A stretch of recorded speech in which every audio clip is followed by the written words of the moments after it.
Everyone, welcome to study tube. क्या हाल चाल, कैसे हैं आप सभी। आशा करता हूं आप सभी अच्छे होंगे और स्वागत करता हूं मैं आप सभी का एक बार फिर से आपकी इस यूट्यूब चैनल पे। क्लास 10th एनसीईआरटी हम लोग कवर कर रहे हैं। क्लास 10th एनसीईआरटी में हम लोगों ने जो चैप्टर्स अब तक कवर कर लिए हैं उनमें है ये सारे चैप्टर्स। हम लोग फिजिक्स का आखिरी चैप्टर कवर करने जा रहे हैं। फिजिक्स का आखिरी चैप्टर है विद्युत धारा के चुंबकीय प्रभाव। विद्युत धारा के चुंबकीय प्रभाव, इसको हम लोग कवर करने जा रहे हैं। इसके बाद हम लोग हमारा पर्यावरण चैप्टर है, इसको कंप्लीट करेंगे। तो फिजिक्स का ये आखिरी चैप्टर है विद्युत धारा के चुंबकीय प्रभाव, और ये वीडियो है इस चैप्टर का पार्ट 1। इसमें 3 से 4 पार्ट्स आएंगे, 4 पार्ट्स भी आ सकते हैं। ये हमारा पार्ट 1 है, राइट। ये हमारा पार्ट 1 है। चैप्टर का नाम है विद्युत धारा का चुंबकीय प्रभाव। इससे पहले जो चैप्टर हम लोगों ने कवर किया, इसमें हम लोगों ने विद्युत को पढ़ा था और यहाँ पर हम लोगों ने विद्युत धारा का तापीय प्रभाव भी देखा था कि विद्युत धारा जब बहती है तो ताप जो है वो बढ़ता है। जिस भी डिवाइस से, जिस भी तार से धारा प्रवाह हो रही है उसका टेम्परेचर इंक्रीज कर जाता है। तो इसी को हम लोग जूल का तापन नियम बोलते हैं और इसी को हम लोग विद्युत धारा का तापीय प्रभाव भी कहते हैं। विद्युत धारा के तापीय प्रभाव पर आधारित जो डिवाइस है उसमें electric iron, electric geyser, electric heater, electric toaster, ये सारे जो होते हैं काम करते हैं विद्युत धारा के तापीय प्रभाव पर। आज के इस चैप्टर में हम लोग पढ़ेंगे विद्युत धारा का चुंबकीय प्रभाव भी होता है, इसके बारे में। ठीक, तो अगर आप मेरे से साइंस पढ़ना चाहते हैं, डीप में जाकर के डीप डाइव करना चाहते हैं साइंस में, चाहते हैं कुछ ऐसे पढ़ें कि दोबारा से हमें पढ़ने की आवश्यकता ना पड़े कहीं से, तो आप हमारे ऐप पर जाकर के साइंस फाउंडेशन वाले कोर्स को ज्वाइन कर सकते हो। इस कोर्स को अगर आप ज्वाइन करते हैं तो ये सारे पेड पीडीएफ भी आपको एज ए बोनस इसमें फ्री में मिल जाते हैं। 2022 में रेलवे ग्रुप डी का जो एग्जाम हुआ था उसमें पूछे गए थे बहुत सारे प्रश्न, 99 शिफ्ट्स हुए थे। तो उन सारे प्रश्नों का डिटेल डिस्कशन कोर्स भी आपको मिल जाएगा। बहुत ही अच्छे लेवल के प्रश्न पूछे गए थे, तो जो भी प्रश्न पूछे गए थे उनका डिटेल डिस्कशन कोर्स भी आपको यहाँ पर मिल जाएगा। यहाँ पर 99 टेस्ट सीरीज भी आपको मिलेगा। जितने भी सवाल पूछे गए थे 99 शिफ्ट्स में, उन सारे को टेस्ट सीरीज में कन्वर्ट किया गया है। यहाँ पर A4 साइज में आपको प्रिंटेबल पीडीएफ मिल जाएगा और ये सारे आपको पीडीएफ एज ए बोनस मिलते हैं, जो कि पेड पीडीएफ है इस कोर्स के अंदर। तो चाहे आप इस कोर्स में इंटरेस्टेड हैं, चाहे आप इस कोर्स में इंटरेस्टेड हैं, अगर आप एनरोल होना चाहते हैं कोर्स में, तो आप ऐप पे जा करके कोर्स को परचेज कर सकते हो। ऐप का लिंक मिलेगा वीडियो के डिस्क्रिप्शन बॉक्स में। अब आइए हम लोग चैप्टर में बढ़ते हैं आगे। विद्युत के पिछले अध्याय में हमने विद्युत धारा के तापीय प्रभाव के बारे में अध्ययन किया था, राइट। हम लोगों ने अच्छे से कवर किया था, जहां हम लोगों ने जूल का तापन नियम देखा था, H = I²RT। ये फॉर्मूला भी हम लोगों ने देखा था। जब किसी तार से, किसी चालक से धारा का प्रवाह होता है तो उसका तापमान बढ़ता है। इसी को हम लोग विद्युत धारा का तापीय प्रभाव कहते हैं। विद्युत धारा के अन्य प्रभाव क्या हो सकते हैं? हम जानते हैं कि विद्युत धारावाही तार चुंबक की भांति व्यवहार करता है। याद रखिएगा, जो विद्युत है इसका तापीय प्रभाव भी होता है, और कौन सा प्रभाव होता है? और चुंबकीय प्रभाव भी होता है। चुंबकीय प्रभाव भी होता है। तो इसके बारे में हम लोगों ने पिछले वाले चैप्टर में पढ़ा था। इस वाले चैप्टर में हम लोग इसके बारे में पढ़ेंगे। चुंबक के कारण भी चुंबकीय प्रभाव होता है, लेकिन हमें विद्युत धारा के कारण जो चुंबकीय प्रभाव होता है उसके बारे में पढ़ना है। इस तथ्य का पुनः अवलोकन करने के लिए आइए एक क्रियाकलाप करते हैं। क्रियाकलाप हम लोग देखते हैं। तांबे का एक सीधा मोटा तार लीजिए तथा इसे चित्र 13.1 में दर्शाए अनुसार विद्युत परिपथ के 2 बिंदु X तथा Y के बीच रखिए। X, Y कागज की सतह के लंबवत रखा है। मान लीजिए कि एक कागज है, ये हमारे पास देखो एक कागज है। हम क्या करेंगे, इसको इससे जो है इसके बीचों बीच, कागज के बीचों बीच जो हम छेद करके क्या करेंगे, इस तांबे के तार को, मान लो तांबे का तार है, इसको हम घुसा देंगे और फिर इस तांबे के तार को कनेक्ट कर देंगे बैटरी से। यही चीज आपको इस पिक्चर में दिखाया गया है। 3D में आपको इमेजिन करना है, ठीक है। ये कागज है, हमने इसको इसके बीचों बीच जो है हमने तांबे का तार डाल दिया, आर पार कर दिया और इस तांबे के तार को कनेक्ट कर दिया बैटरी से। तो यही चीज जो है यहाँ पर आपको दर्शाया गया है।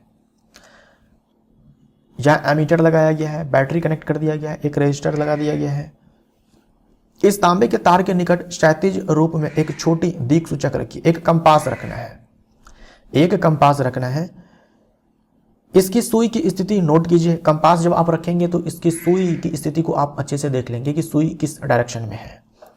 अब क्या करना है, स्विच ऑन करना है, स्विच ऑन करना है और धारा प्रवाहित जो है इसमें करवाना है तांबे के तार में। दिक् सूचक सुई की स्थिति में परिवर्तन का परीक्षण कीजिए। आप पाएंगे कि आपको समझ में आया, ये कागज है, इससे तांबे का तार गुजरा हुआ है, बैटरी से कनेक्टेड है और यहाँ पर एक छोटा सा कंपास रखा गया है। धारा प्रवाहित करने से पहले जो है हम लोगों ने सुई को देख लिया कि किस डायरेक्शन में है। अब जैसे ही स्विच ऑन करेंगे हम पाएंगे कि जो सुई है, कंपास की जो सुई है उसमें कुछ डिफ्लेक्शन हुआ है, उसमें कुछ डिफ्लेक्शन हुआ है। हम देखते हैं कि सुई विक्षेपित हो जाती है, यानी कि डिफ्लेक्ट होती है। इसका तात्पर्य क्या है? इसका यह अर्थ है कि तांबे के तार से प्रवाहित विद्युत धारा ने एक चुंबकीय प्रभाव उत्पन्न किया, है ना। जब हम धारा प्रवाहित करवाते हैं तो एक चुंबकीय प्रभाव उत्पन्न हुआ। जो ये दिक् सूचक की सुई होती है वो खुद में एक चुंबक होती है। तो दिक् सूचक की सुई है, उसका अपना चुंबकीय प्रभाव है और जो धारा प्रवाहित हुई उसका अपना एक चुंबकीय प्रभाव है। दोनों चुंबकीय प्रभाव जब आपस में इंटरैक्ट करते हैं तो ये सुई जो है डिफ्लेक्ट होती है। इस प्रकार हम यह कह सकते हैं विद्युत और चुंबकत्व एक दूसरे से संबंधित है। जो इलेक्ट्रिसिटी है और जो मैग्नेटिज्म है ये दोनों एक दूसरे से क्या है, रिलेटेड है। 19वीं शताब्दी के अग्रणी वैज्ञानिकों में से एक हैंस क्रिश्चियन ऑर्स्टेड ने वैद्युत चुंबकत्व को समझाने में एक निर्णायक भूमिका निभाई। इलेक्ट्रोमैग्नेटिज्म, वैद्युत चुंबकत्व मतलब इलेक्ट्रोमैग्नेटिज्म। सन 1820 ईस्वी में उन्होंने अचानक यह खोजा कि किसी धातु के तार में विद्युत धारा प्रवाहित करने पर पास में रखी दिक् सूची में विक्षेप उत्पन्न हुआ। ये अचानक से हुई खोज है कि जब धारा प्रवाहित होती है तो जहां से धारा प्रवाहित हो रही थी वहां पर एक कंपास रखा हुआ था, उसके सुई में डिफ्लेक्शन हुआ। इन्होंने ये चीज देखा।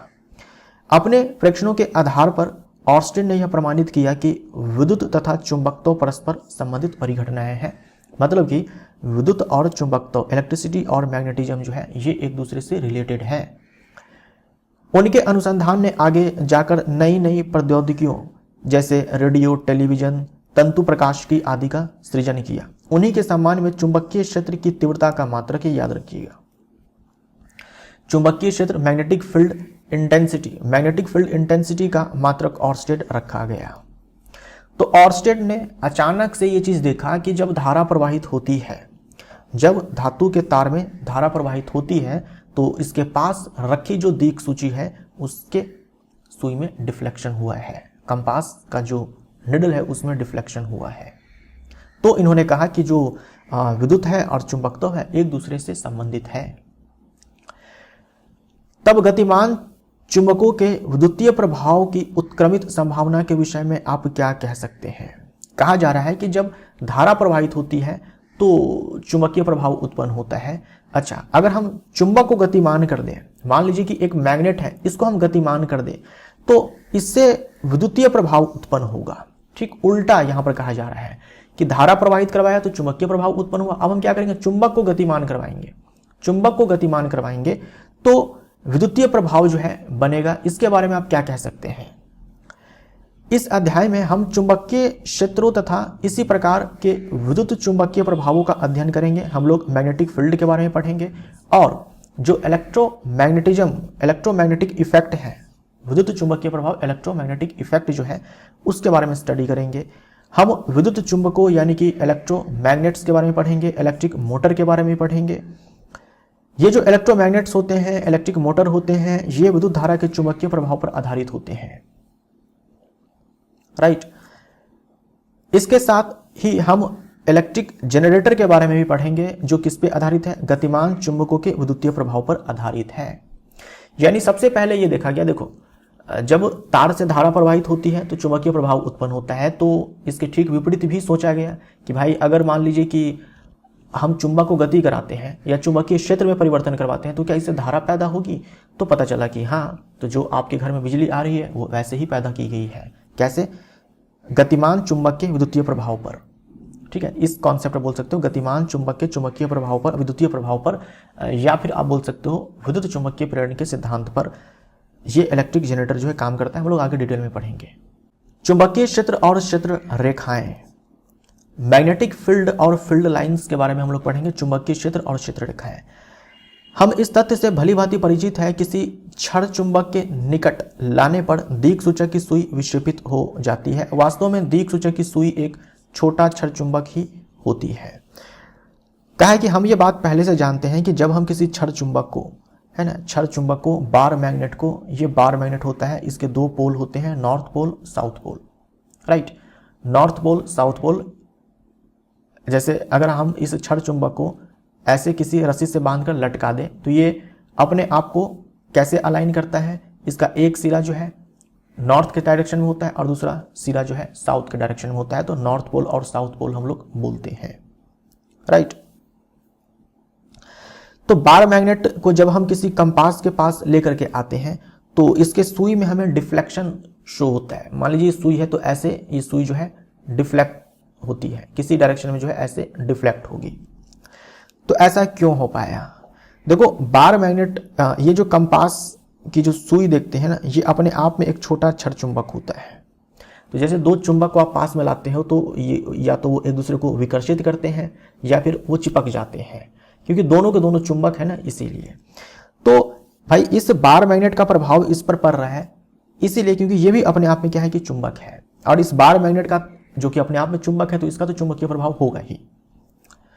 किसी दिक्सूचक की सुई के दोनों सिरे लगभग उत्तर और दक्षिण दिशाओं की ओर संकेत करते हैं। उत्तर दिशा की ओर संकेत करने वाले सिरों को उत्तरोमुखी ध्रुव या फिर उत्तर ध्रुव कहते हैं। दूसरा सिरा जो दक्षिण दिशा की ओर संकेत करता है उसे दक्षिणोमुखी ध्रुव अथवा दक्षिण ध्रुव कहते हैं।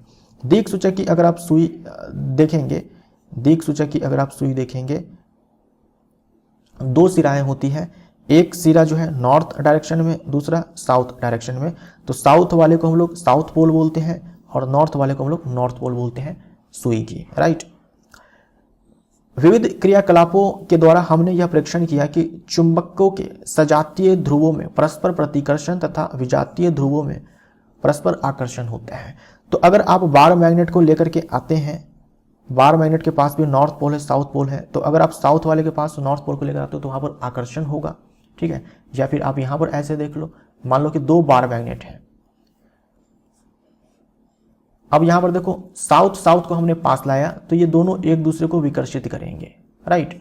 अगर हम ठीक उल्टा कर दें, इसको हम नॉर्थ साउथ ही रहने दें और इधर हम लोग इस वाले को लेकर के आए, नॉर्थ वाले को लेकर के आए, तो इनके बीच में आकर्षण होगा।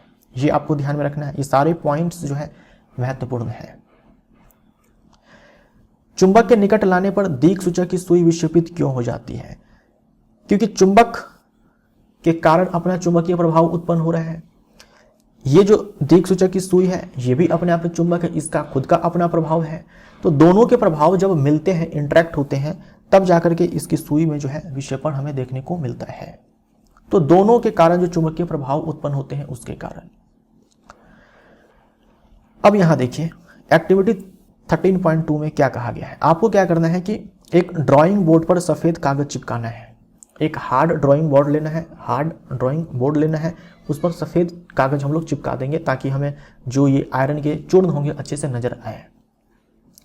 फिर क्या करना है, जैसे ये मान लो कि ड्राइंग बोर्ड पर एक कागज चिपका दो और एक बार मैग्नेट को इसके ऊपर डाल दो, ठीक है। एक छोटा सा बार मैग्नेट को क्या करो इसके ऊपर डाल दो। उसके बाद क्या करना है, क्षण चुंबक के चारों ओर एक समान रूप से कुछ लौह चूर्ण आयरन फाइलिंग्स छितराएं। इस कार्य के लिए नमक छितरावक का उपयोग कर सकते हैं। जैसे नमक हम लोग ऐसे छितराते हैं, डब्बी में नमक होता है और ऐसे हम लोग डालते हैं सलाद उलाद के ऊपर, किसी चीज़ के ऊपर। ऐसे आपको क्या करना है, आयरन चूर्ण को जो है ले लेना है किसी बॉक्स के अंदर, और ये आपने ड्राइंग बोर्ड पर सफ़ेद कागज चिपका लिया है, ऐसे आपने बार में डाल दिया और चारों बगल जो है आपने ऐसे आयरन के जो चूर्ण है वो आपने डाल दिए। फिर आपको क्या करना है, ऐसे थपथपाना है। जब आप ऐसे थपथपाएंगे तो आप देखेंगे कि जो भी आयरन चूर्ण है वो कुछ इस प्रकार से अरेंज्ड हो जाते हैं। क्षण चुंबक के निकट लौह चूर्ण स्वयं ही चुंबकीय क्षेत्र रेखाओं के अनुदिश संरेखित हो जाते हैं। ऐसे आपको एक पैटर्न दिख रहा होगा, है ना, आपको एक पैटर्न कुछ ऐसा दिख रहा होगा। ये पैटर्न जो है आपको दिख रहा है कुछ इस प्रकार से, जो है जो लौह चूर्ण है वो ऐसे अरेंज्ड हो चुका है। लौह चूर्ण स्वयं को चित्र 13.2 में दर्शाए गए पैटर्न में व्यवस्थित कर लेता है। लौह चूर्ण इस प्रकार के पैटर्न में क्यों व्यवस्थित होता है? यह पैटर्न क्या निर्देशित करता है? इसके बारे में कहा जा रहा है कि इस प्रकार लौह चूर्ण अपने आप को क्यों व्यवस्थित कर लेता है। तो देखो, चुंबक के चारों ओर चुंबक का अपना प्रभाव होता है। जैसे एक गुंडे का जो है अपना एक एरिया होता है, एक गुंडे का खुद का एरिया होता है, उस एरिया में उस गुंडे का प्रभाव होता है। एग्जाम्पल के तौर पर फिल्मों में आप देखते हो ना, ये मेरा एरिया है, ये अपन एरिया है, ठीक है। तो एक गुंडे का जैसे अपना एरिया होता है जहां पर उस गुंडे का प्रभाव होता है, ठीक वैसा ही मान लो कि ये चुंबक जो है अपना एक गुंडा है और इसका खुद का अपना एक प्रभाव है, ठीक। तो इस चुंबक के चारों ओर इस चुंबक का अपना एक प्रभाव होता है, एक रीजन है जिसमें इस चुंबक का खुद का प्रभाव है।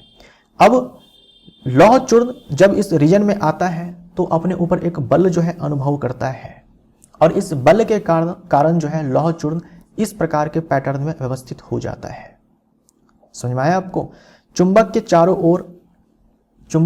ओर के क्षेत्र में चुंबक का प्रभाव था, जिसमें लौह चूर्ण आया तो उसके ऊपर एक बल लगा और खुद को ऐसे व्यवस्थित कर लिया। किसी चुंबक के चारों ओर का वह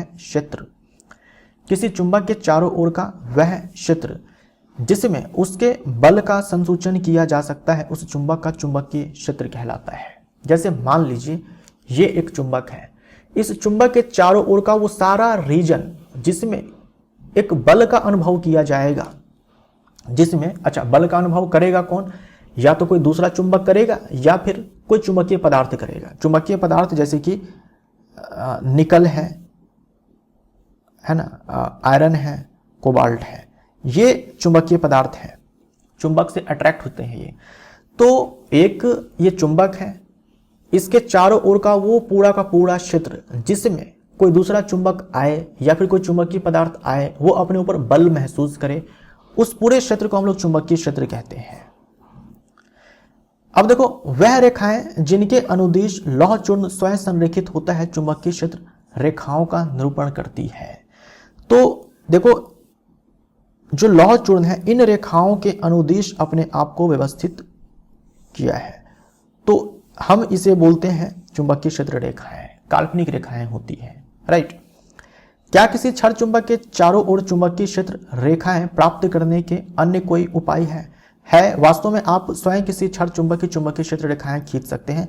एक तो हमने लौह चूर्ण की मदद से जो है चुंबकीय क्षेत्र रेखा को ऐसे खींचा, आप खींच सकते हैं। दूसरा तरीका है कंपास डाल के आप उसके सुई के डायरेक्शन को देख करके जो है चुंबकीय क्षेत्र रेखा खींच सकते हैं। जैसे यहां पर देखिए, आप यहां पर बार मैंने डाला गया है। एक तरीका आपने देखा लौह चूर्ण डाल करके, दूसरा क्या है कि कंपास हमने डाला। कंपास हम डालेंगे और उसके नॉर्थ पोल के डायरेक्शन को हम लोग क्या करेंगे, पॉइंट करते जाएंगे और बाद में जो है हम ऐसे मिला देंगे सारे पॉइंट को, तो आपको चुंबकीय क्षेत्र रेखाएं जो है वो मिल जाती है। तो कंपास की सहायता से भी हम लोग चुंबकीय क्षेत्र रेखाएं जो है खींच सकते हैं। ये आपको ध्यान में रखना है, ध्यान से आप देखिए। तो चुंबकीय क्षेत्र रेखाएं जो है ये किस डायरेक्शन में आपको दिखाई गई है? चुंबक के बाहर देखो आप, चुंबक के बाहर आप देखेंगे तो चुंबकीय क्षेत्र रेखाएं जो इस डायरेक्शन में है, मतलब कि नॉर्थ से निकल रही है और साउथ में जाकर के मिल रही है। नॉर्थ से निकल रही है, साउथ में जाकर के विलीन हो जाती है। बाहर में ऐसे ही आपको ध्यान में रखना है। बाहर में नॉर्थ से साउथ, ठीक, नॉर्थ से साउथ, और अंदर में साउथ से नॉर्थ। याद रहेगा, नॉर्थ से साउथ, उत्तर से दक्षिण ध्रुव की ओर चुंबकीय क्षेत्र रेखा है। चुंबक के बाहर, क्षण चुंबक के बाहर, और चुंबक के भीतर साउथ से नॉर्थ, यानी कि दक्षिण ध्रुव से उत्तर ध्रुव की ओर। ये बहुत एग्जाम में पूछा जाता है, ये ध्यान में रखिएगा। चुंबकीय क्षेत्र एक ऐसी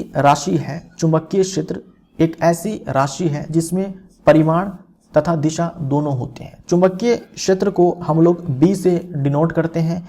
ये अपने आप में सदिश राशि है। सदिश राशि का मतलब होता है कि इसके पास मैग्नीट्यूड के साथ साथ डायरेक्शन दोनों होते हैं।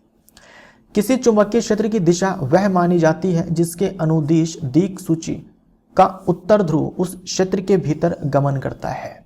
चुंबकीय क्षेत्र की दिशा आप क्या मानेंगे? जैसे मान लो कि ये चुंबकीय क्षेत्र रेखा है, ठीक, चुंबकीय क्षेत्र रेखा है, या फिर इसको छोड़ो आप, यहां पर आपसे जो कहा है उसको एज इट इज ध्यान में रखिए। चुंबकीय क्षेत्र की दिशा वह मानी जाती है जिसके अनुदिश जो कंपास की जो सुई होती है उसका जो उत्तर ध्रुव होता है उस क्षेत्र के भीतर गमन करता है। जैसे मान लीजिए कि मैंने एक ये बार मैग्नेट बना दिया, नॉर्थ है साउथ है। अब हम क्या करेंगे, कंपास डालकर उसके नॉर्थ पोल को ध्यान से देखेंगे कि नॉर्थ पोल जो है किस डायरेक्शन में जा रहा है ना। अलग अलग जगह पर हम लोग क्या करेंगे, कंपास डालेंगे और उसके नॉर्थ पोल को हम लोग देखेंगे कि किधर की ओर वो जा रहा है, वही डायरेक्शन जो है चुंबकीय क्षेत्र की दिशा होगी। इसलिए परिपाटी के अनुसार चुंबकीय क्षेत्र रेखाएं चुंबक के उत्तर ध्रुव से प्रकट होती है तथा दक्षिण ध्रुव पर विलीन हो जाती है। जो मैंने आपको बताया, उत्तर ध्रुव से प्रकट होती है, दक्षिण ध्रुव में जाकर के विलीन हो जाती है। लेकिन चुंबक के भीतर चुंबकीय क्षेत्र रेखाओं की दिशा उसके उत्तर ध्रुव से दक्षिण ध्रुव की ओर होती है, अतः चुंबकीय क्षेत्र रेखाएं एक बंद वक्र होती है। ठीक है, मान लीजिए कि ये नॉर्थ पोल है, साउथ पोल है, आपको चुंबकीय क्षेत्र रेखाएं जो है बनानी है, तो आप कैसे दिखाएंगे, नॉर्थ पोल से ऐसे क्षेत्र रेखाएं निकलेगी, साउथ पोल में जाकर के ऐसे विलीन हो जाएगी, नॉर्थ पोल से निकलेगी, साउथ पोल में विलीन हो जाएगी, चुंबक के बाहर, लेकिन भीतर में साउथ से नॉर्थ। यानी चुंबकीय क्षेत्र रेखाएं अगर आप ध्यान से देखेंगे तो ऐसे क्या है, एक बंद वक्र है। ये चीज आपको ध्यान में रखना है, बंद वक्र है। चुंबकीय क्षेत्र की आपेक्षिक प्रबलता क्षेत्र रेखाओं की निकटता की कोटि द्वारा दर्शाया जाता है। इसका मतलब क्या हुआ, जहां पर चुंबकीय क्षेत्र रेखाएं पास पास होंगी वहां पर चुंबकीय क्षेत्र का मान ज्यादा होगा, और जहां पर चुंबकीय क्षेत्र रेखाएं दूर दूर होंगी वहां पर चुंबकीय क्षेत्र का मान जो है कम होगा। जैसे आप यहां पर देखो, इस वाले डायग्राम में अगर आप देखते हैं तो चुंबकीय क्षेत्र रेखाएं देखो यहां पर काफी सघन है, यहां पर काफी सघन है, तो पोल के पास जो है चुंबकीय क्षेत्र का मान सबसे अधिक होता है, पोल के पास चुंबकीय क्षेत्र का मान सबसे अधिक होता है। ठीक है, जहां पर चुंबकीय क्षेत्र रेखाएं अपेक्षाकृत अधिक निकट होती है वहां चुंबकीय क्षेत्र अधिक प्रबल होता है, अर्थात वहां पर विद्यमान किसी अन्य चुंबक के ध्रुव पर चुंबकीय क्षेत्र के कारण अधिक बल कार्य करेगा। ठीक है, यहां पर अगर हम किसी चुंबकीय पदार्थ को लाएं या फिर किसी दूसरे चुंबक को लाएं तो वो वहां पर जो है ज्यादा बल महसूस करेगा, क्योंकि यहां पर चुंबकीय क्षेत्र का मान ज्यादा है। और देखो आप, दो क्षेत्र रेखाएं कहीं भी एक दूसरे को प्रतिच्छेद नहीं करती है। दो चुंबकीय क्षेत्र रेखाएं कभी भी एक दूसरे को ऐसे काट नहीं सकती है, कभी भी दो चुंबकीय क्षेत्र रेखाएं एक दूसरे को नहीं काटती है। यदि वे ऐसा करें तो इसका यह अर्थ होगा कि प्रतिच्छेद बिंदु पर दिक् सूची को रखने पर उसकी सुई दो दिशाओं की ओर संकेत करेगी, जो संभव नहीं हो सकता है। मान लीजिए कि ये एक चुंबकीय क्षेत्र रेखा है, ये एक चुंबकीय क्षेत्र रेखा है। अब आप यहां पर एक कंपास ला करके डालेंगे तो जो कंपास की सुई है, अगर आप उसके उत्तर ध्रुव को देखेंगे, आप उसके अगर उत्तर ध्रुव को देखेंगे तो किसी एक डायरेक्शन में आपको दिखाएगा। जैसे आप यहां पर लाएंगे तो जो कंपास की सुई है किसी एक डायरेक्शन में अपने आप को वो अलाइन करने वाली है, किसी एक डायरेक्शन में। दो दिशाओं की ओर संकेत कंपास की निडल जो है नहीं कर सकती, किसी एक डायरेक्शन में ही दिखाएगी। अब देखो, ये जो पॉइंट है हमने इस वाले लाइन पर भी लिया हुआ है और इस वाले लाइन पर भी लिया, दोनों के लिए कॉमन ये पॉइंट है ना, लेकिन डायरेक्शन वो एक ही दिखाएगी।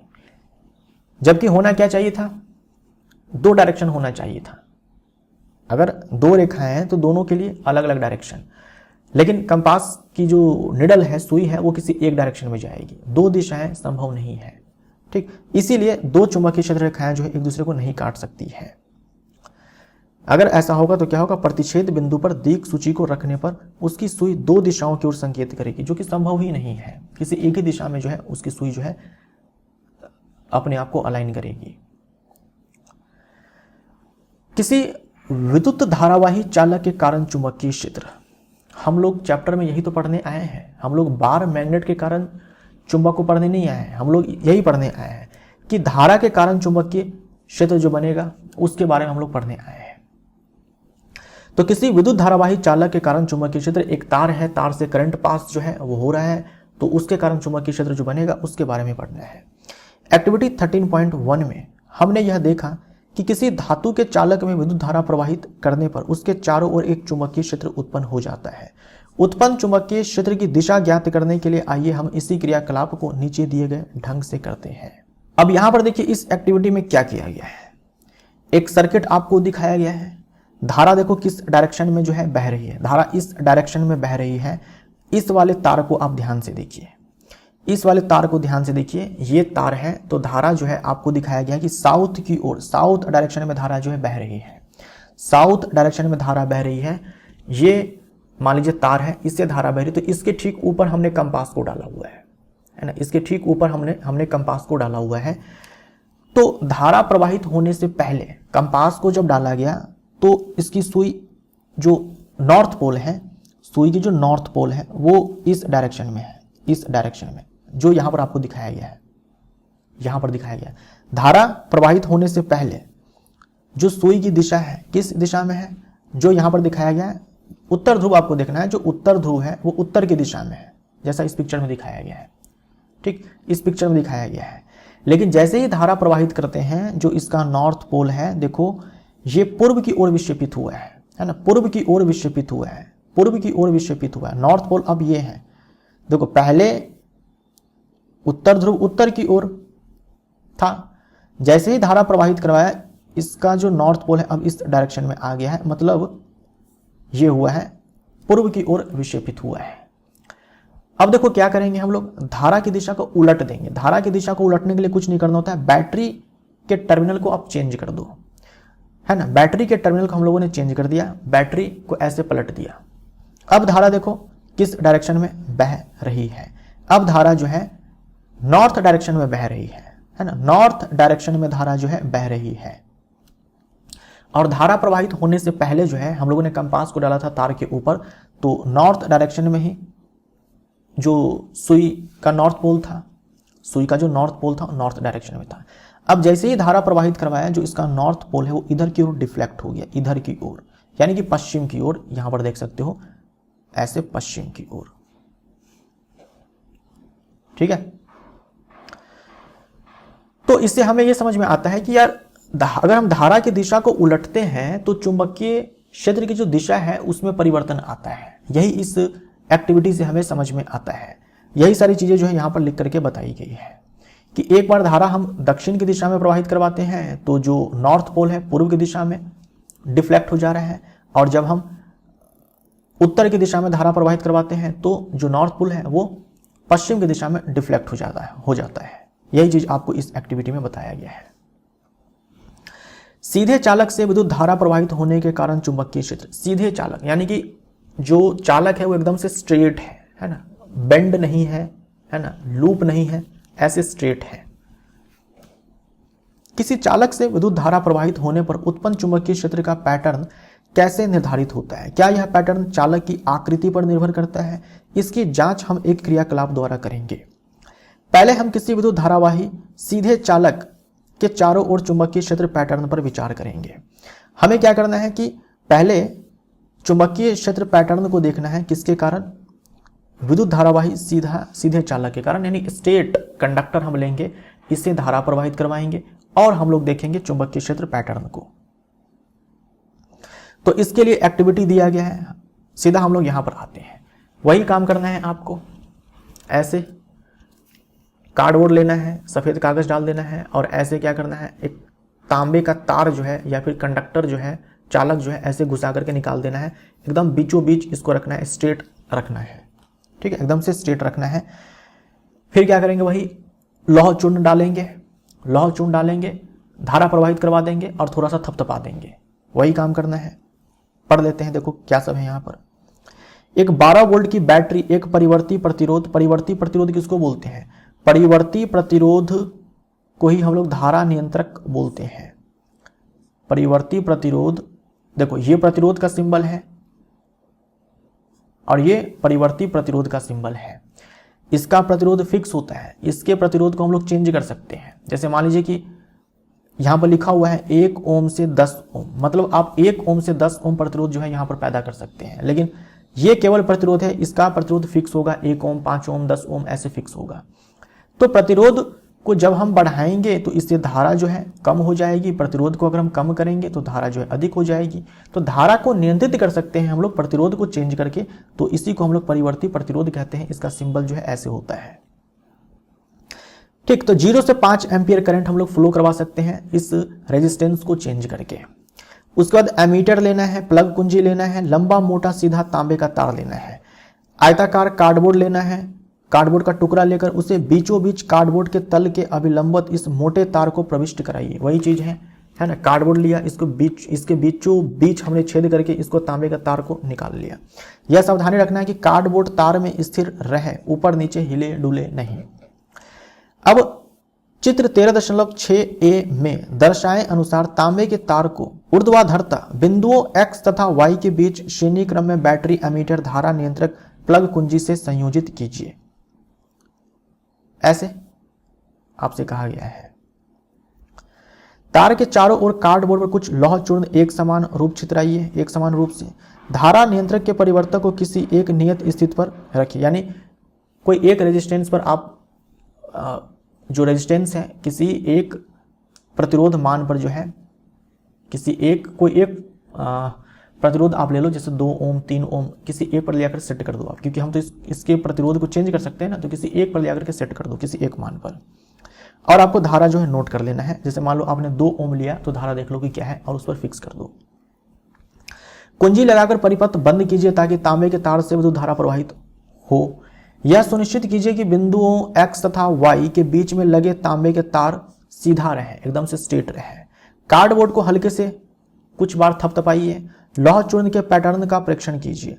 आप यह देखेंगे कि लौह चूर्ण संरेखित होकर तार के चारों ओर सेकेंडरी वृत्त के रूप में व्यवस्थित होकर एक वृत्ताकार पैटर्न बनाता है। यही चीज मैंने आपसे कहा, यहाँ पर आपको दिखाया गया है कि आपने ऐसे कार्डबोर्ड लिया है, तांबे के तार को घुसा करके ऐसे निकाल लिया है, एकदम से सीधा रखा है, टेढ़ा वगैरह नहीं रखा है, एकदम से सीधा रखा है।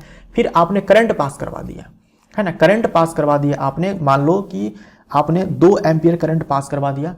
पहले आपको क्या करना है, लौह चूर्ण डाल लेना है, चारों बगल अच्छे से लौह चूर्ण डाल लेना है। उसके बाद करंट पास करवाना है और थोड़ा सा इसको जो है थपथपाना है ना, थोड़ा सा आप इसको है ना थपथपाएंगे तो आप पाएंगे कि चुंबक जो लौह चूर्ण है वो अपने आप को देखो ऐसे सर्कल में जो है अपने आप को अरेंज कर लेता है।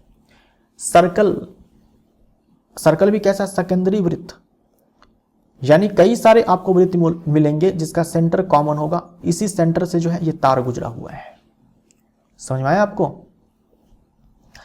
सेकेंडरी वृत्त आपको जो है यहां पर देखने को मिलता है और यही चीज जो है आपको यहां पर दिखाया गया है डायग्राम के रूप में कि एक कार्डबोर्ड है, यहां से मोटा तांबा का तार जो है ऐसे स्ट्रेट निकाला गया है, इसको जोड़ दिया गया है, बैटरी से कनेक्ट कर दिया गया है और लौह चूर्ण डाला गया है। लौह चूर्ण अगर आप नहीं भी डालेंगे तो आप क्या कर सकते हो कि कंपास जो है आप डाल करके उसके नॉर्थ पोल के डायरेक्शन को देख करके जो है आप ऐसे सर्कल ड्रॉ कर सकते हो।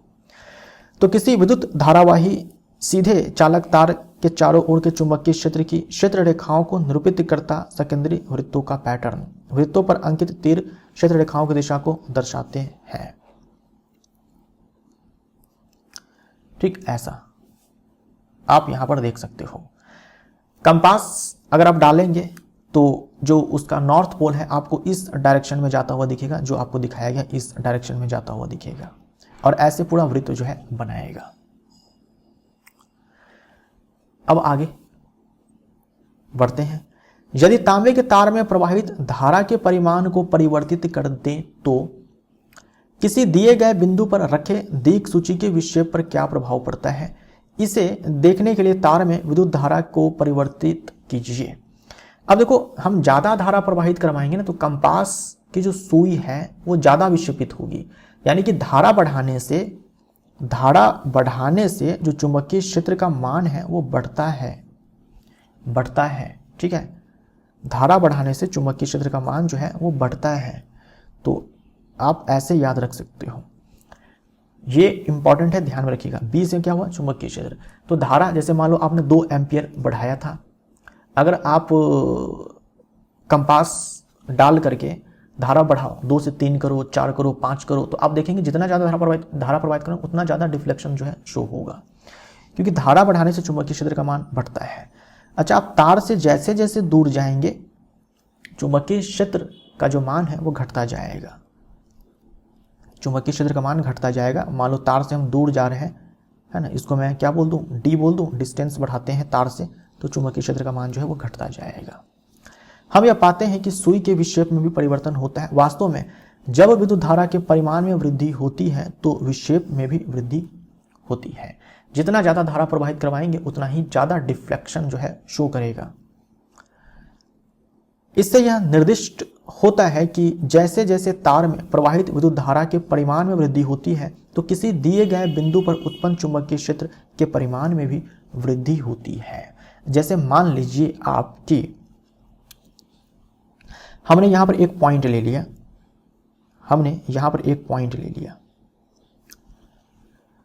इससे मान लो कि जो धारा है वो 2 एम्पियर प्रवाहित ऐसे हो रही है, मान लेते हैं।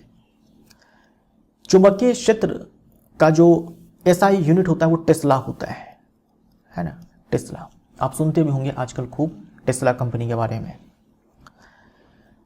जैसे मान लो 2 एम्पियर, मैंने एग्जांपल के तौर पर मान लिया है कि 2 एम्पियर अगर हम धारा प्रवाहित करवाते हैं तो मान लो कि यहां से 2 टेस्ला जो है चुंबकीय क्षेत्र जो है इस पॉइंट पी पर है। अगर हम 2 एम्पियर के बजाय अब 4 एम्पियर कर देते हैं यहां पर, ठीक, तो इसी पॉइंट पी पर अब 2 टेस्ला के बजाय अब 4 टेस्ला चुंबकीय क्षेत्र का परिमाण आपको मिलेगा। तो यही चीज आपसे कहा जा रहा है। फिर जैसे जैसे आप तार से दूरी बढ़ाएंगे तो चुंबकीय क्षेत्र की प्रबलता घटती चली जाएगी। जैसे मान लीजिए कि यहाँ पर अब 4 टेस्ला है तो यहाँ पर 2 टेस्ला हो जाएगा, यहाँ पर 1 टेस्ला हो जाएगा, 0.5 टेस्ला हो जाएगा। ऐसे घटते जो है चुंबकीय क्षेत्र का जो मान है वो घटता चला जाएगा। ये सारे पॉइंट्स जो है इंपॉर्टेंट है।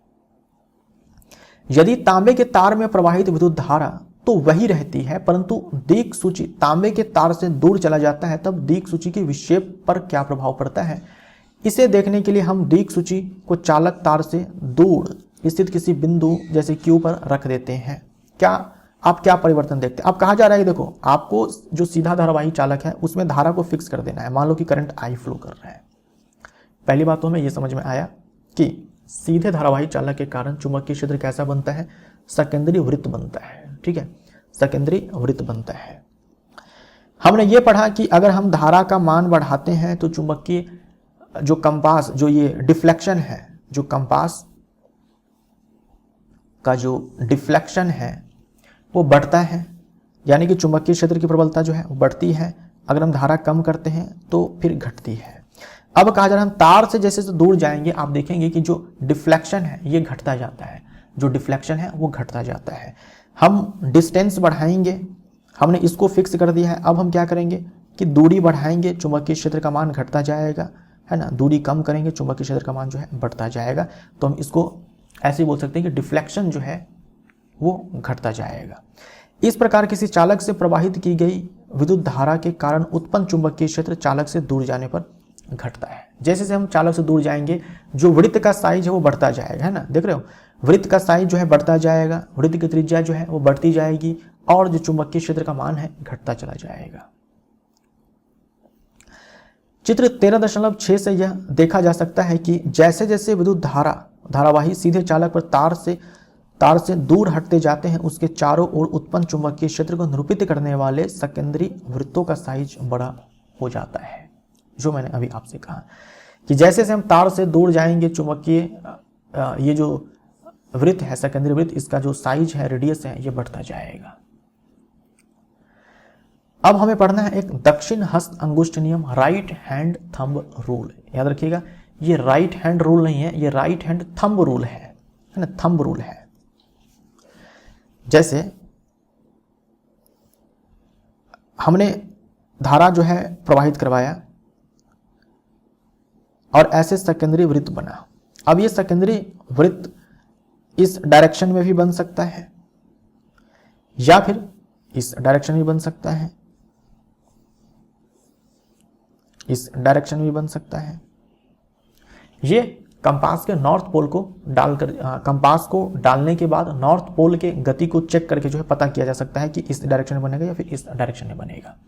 लेकिन हम लोग बार बार चेक करने थोड़ी जाएंगे कंपास डाल करके कि किस डायरेक्शन में जो है ये सेकेंडरी वृत्त जो है ये बनने वाला है। तो हम लोग एक रूल लगाएंगे, दक्षिण हस्त अंगुष्ठ नियम, right hand thumb rule. Right hand thumb rule आपको क्या करना है, देखो बड़ा ही आसान नियम है। किसी विद्युत धारावाही चालक से संबद्ध चुंबकीय क्षेत्र की दिशा ज्ञात करने के लिए एक सुगम उपाय नीचे दिया गया है। आपको दाहिना हाथ लेना है, आपको सबसे पहले दाहिना हाथ लेना है और विद्युत धारावाही चालक को इस प्रकार पकड़े हुए विद्युत धारावाही चालक को इस प्रकार पकड़ना है, वास्तव में नहीं पकड़ना है आपको, है ना, इमेजिन करना है, कल्पना करना है बस, कि जिस दिशा में धारा का प्रवाह हो रहा है उस दिशा में धारावाही चालक को पकड़ना है कुछ ऐसे कि जो आपका अंगूठा है, ये मेरा राइट हैंड है, मान लो कि ये इससे धारा जो है ऊपर की ओर बह रही है, तो हम अपने राइट हैंड से जो है इस धारावाही चालक को पकड़ेंगे और अंगूठा को डालेंगे ऊपर के डायरेक्शन में, क्योंकि धारा जो है ऊपर की ओर बह रही है। मान लीजिए धारा अगर नीचे की ओर बहती तो हम इसको ऐसे पकड़ते हैं, ऐसे पकड़ते हैं, राइट हैंड से ही पकड़ते हैं और ऐसे पकड़ते हैं, ठीक है। अभी ऊपर की ओर बह रही है तो अंगूठा ऊपर की ओर, और उसके बाद आपको ये 4 उंगली जो है वो देखनी है वो किधर की ओर मुड़ रही है, ठीक। यही चीज करना है आपको राइट हैंड थंब रूल में। तो कल्पना कीजिए कि आप अपने दाहिने हाथ में विद्युत धारावाही चालक को इस प्रकार पकड़े हुए हैं कि आपका अंगूठा विद्युत धारा की दिशा की ओर संकेत करता है, अंगूठा विद्युत धारा की दिशा की ओर संकेत करता है। तो आपकी उंगलियां चालक के चारों ओर चुंबकीय क्षेत्र की क्षेत्र रेखाओं की दिशा में लिपटी होंगी। अगर धारा ऊपर की ओर बह रही है, अंगूठा हमारा ऊपर की ओर होगा, और ये जो उंगलियां मुड़ रही है ना, वो भाई किसकी डायरेक्शन है? चुंबकीय क्षेत्र रेखा की डायरेक्शन है, चुंबकीय क्षेत्र की डायरेक्शन है, चुंबकीय क्षेत्र रेखा बोल दो या फिर चुंबकीय क्षेत्र की दिशा बोल दो, चुंबकीय क्षेत्र की क्षेत्र रेखाओं की दिशा है।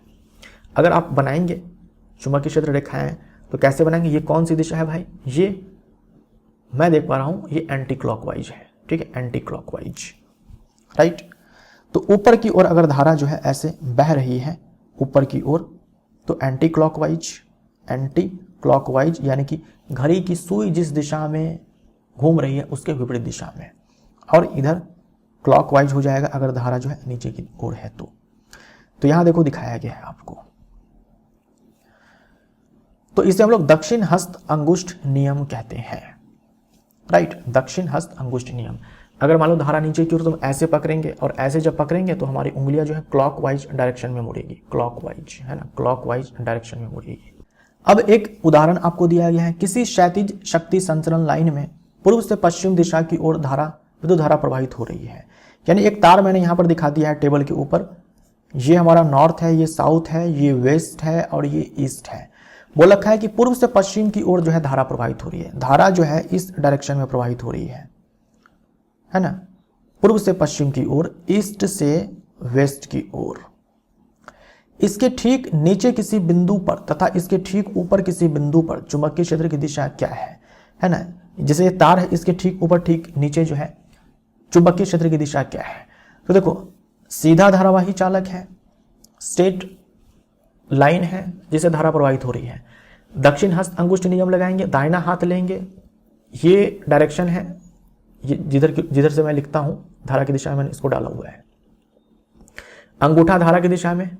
अब इस फिंगर को आप देखिए, इधर की ओर ऐसे फिंगर जो है मुड़ रही है, तो आप यहां पर ये तो समझ पा रहे हैं कि सेकेंडरी वृत्त का निर्माण होगा, सेकेंडरी वृत्त का निर्माण होगा, और डायरेक्शन देखो ये है, इस डायरेक्शन में है।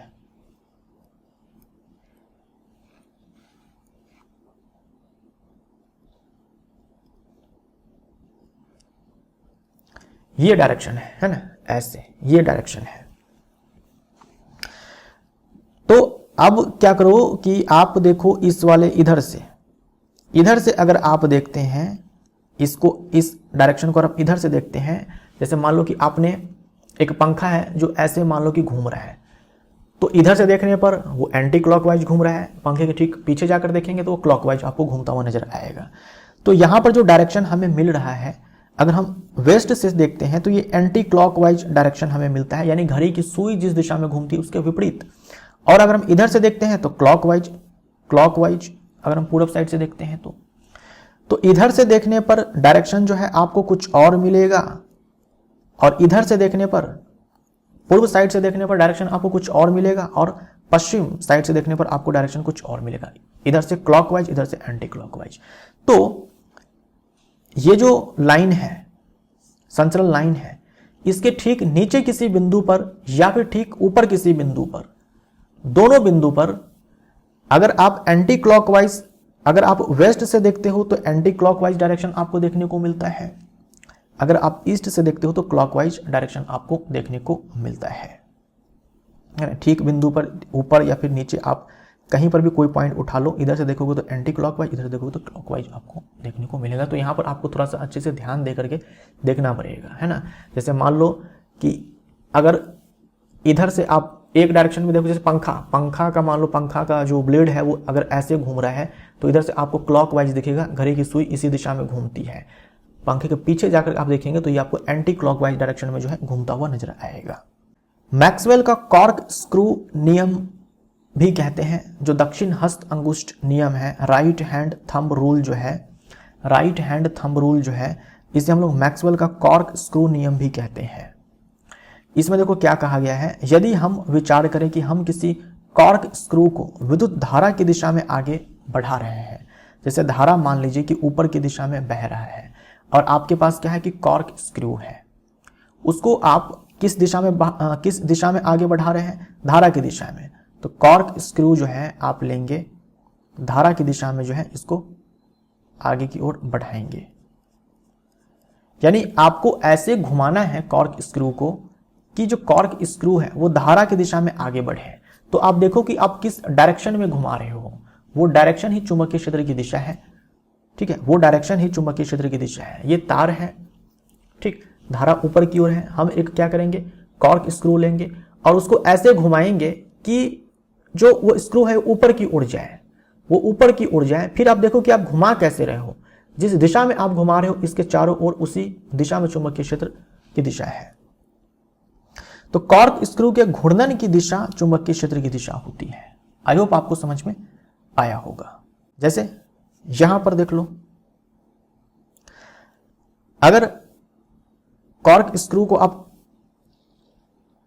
धारा की दिशा में बढ़ाना चाहते हैं तो इस वाले केस में जो है आपको एंटी क्लॉकवाइज डायरेक्शन में घुमाना पड़ेगा, तभी जाकर के ये कॉर्क स्क्रू जो है ये धारा की दिशा में ऊपर की ओर बढ़ेगा।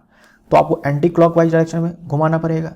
और इस वाले केस में क्या होगा, इस वाले केस में आपको जो है क्लॉकवाइज डायरेक्शन में घुमाना पड़ेगा, तब जाकर के ये जो कॉर्क स्क्रू है ये नीचे की ओर धारा की दिशा में आगे बढ़ेगा। तो जो ये दक्षिण हस्त अंगुष्ठ नियम है, इसी को हम लोग मैक्सवेल का कॉर्क स्क्रू नियम भी कहते हैं, ये आप ध्यान में रखिएगा।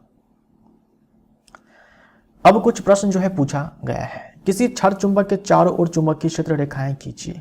ये आपको ध्यान में रखना है, मैंने आपको समझा दिया है ना। बाहर में नॉर्थ से निकलती है, साउथ में विलीन होती है, अंदर में साउथ से नॉर्थ। दो चुंबकीय क्षेत्र रेखाएं एक दूसरे को कभी भी नहीं काटती है और चुंबकीय क्षेत्र रेखाएं वक्र रेखा होती है। चुंबकीय क्षेत्र रेखाएं जो है बंद वक्र होती है, एक दूसरे को दो चुंबकीय क्षेत्र रेखाएं कभी भी नहीं काटती हैं। जहां पर चुंबकीय क्षेत्र रेखाएं पास पास होती है वहां पर चुंबकीय क्षेत्र का मान अधिक होता है।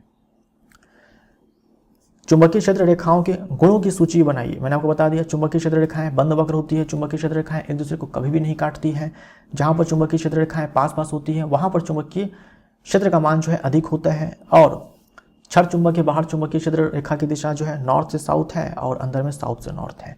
दो चुंबकीय क्षेत्र रेखाएं एक दूसरे को प्रतिच्छेदी क्यों नहीं करती है, क्योंकि प्रतिच्छेद बिंदु पर अगर हम कंपास को डालते हैं तो जो उसका नॉर्थ पोल है किसी एक डायरेक्शन में ही जाएगा, दो डायरेक्शन में नहीं जाएगा। इसीलिए वो एक दूसरे को नहीं काट सकती है, क्योंकि कंपास की सुई जो है दो अलग अलग डायरेक्शन एक ही बार में शो नहीं कर पाएगी, राइट। तो इसी हिसाब से हम बोल सकते हैं कि दो चुंबकीय क्षेत्र रेखाएं एक दूसरे को कभी नहीं काटती है। एक चीज और समझ लो ना, जैसे मान लो एक और तरीका है बताने का, ये मैं बोल रहा हूं कि चुंबकीय क्षेत्र रेखा है, ठीक, ये चुंबकीय क्षेत्र रेखा है। अब मैं बोल रहा हूं कि एग्जैक्ट इस पॉइंट पर बताओ कि चुंबकीय क्षेत्र की दिशा क्या है, ठीक है। तो हम क्या करते हैं, इस पर टेंजेंट ऐसे ड्रॉ कर देते हैं। मैं बोल रहा हूं कि ये चुंबकीय क्षेत्र रेखा है, आप ठीक इस वाले पॉइंट पर बताओ कि चुंबकीय क्षेत्र की दिशा क्या है। मान लो ये चुंबकीय क्षेत्र रेखा की दिशा है ना, जैसे मान लो ये है, इस पॉइंट पर बताओ, तो हम यहां पर ऐसे टेंजेंट ड्रॉ कर देंगे। इस पॉइंट बताओ तो यहां पर ऐसे टेंजेंट ड्रॉ कर देंगे, ठीक। जैसे मान लो ये चुंबकीय क्षेत्र रेखा है, इस डायरेक्शन में है, यहां पर बताओ तो यहां पर हम ऐसे टेंजेंट ड्रॉ कर देंगे। तो इस वाले पॉइंट पर चुंबकीय क्षेत्र रेखा की दिशा हम इस पॉइंट पर स्पर्श रेखा खींच करके बता सकते हैं। अब मान लीजिए कि दो चुंबकीय क्षेत्र रेखाएं हैं ऐसे जो एक दूसरे को काट रही है ना, ये ऐसे चुंबकीय क्षेत्र रेखा एक दूसरे को काट दी। तो ये जो पॉइंट है ये इस वाले क्षेत्र रेखा पर भी है, इस वाले क्षेत्र रेखा पर भी है। अब इस वाले क्षेत्र रेखा के हिसाब से इस पॉइंट पे चुंबकीय क्षेत्र की दिशा ये है, और इस क्षेत्र रेखा के हिसाब से चुंबकीय क्षेत्र की दिशा जो है वो ये है। इस पर हम टेंजेंट ड्रॉ करेंगे तो ये डायरेक्शन है, इस पर हम टेंजेंट ड्रॉ करेंगे तो ये डायरेक्शन है। ये पॉसिबल नहीं है, एक पॉइंट पर चुंबकीय क्षेत्र की दिशा जो है किसी एक डायरेक्शन में ही पॉसिबल है, दो डायरेक्शन में पॉसिबल नहीं है। राइट? तो ये सारे प्रश्न जो है हमारे ऐसे बनते हैं। तो इसी के साथ ये पार्ट 1 जो है हमारा समाप्त होता है। अब हम लोग मिलते हैं पार्ट 2 में। Thank you so much.